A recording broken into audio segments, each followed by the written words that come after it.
हम छुआ पिला को भूख मानो न 4 दिन हलान हमें पलाई जाय हम गरीब दुखी लोग सोनपुर बेला गरीब दुखी। सोनपुर सहर रे विभिन्न गणमाध्यम रे ब्लॉक छक मुख्य रास्ता रे ट्रैफिक समस्या ने प्रकाश पाइबा परे तत्परता होई पौर परिषद प्रशासन और पुलिस प्रशासन मिलित होई उच्छेद प्रक्रिया रे शामिल होइथिले। भेंडिंग जोन होई बहु वर्ष बीती जाइथिले मध्य उठा दुकानी उक्त जोन को न जाई रास्ता कड़े विभिन्न पसरा मेलाई ट्रैफिक समस्या को वृद्धि करिबारे लागिछंती।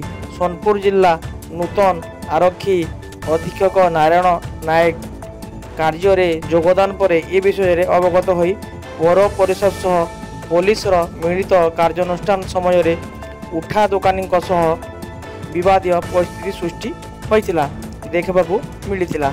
आज सकाळू मात्र प्रशासन निर्देश मानी पाखबार साइड और किछि दुकानी नाल सेपटे बसी देखा मिलता।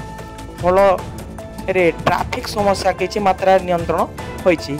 अन्य पक्षे ब्लॉक छकरे भेंडिंग जोन खाली पड़िथिबा ओ सेड करा होइथिबा मार्केट रे 2-4टी व्यापारी दुकान खोली बसीथिबा बेले अन्य समस्त खाली पड़ी। तेणु ए दिगरे प्रशासन आहुरी पदक्षेप नेबा पई जनसाधारण और बुद्धिजीवी महल रे चर्चा जोर धरिछि।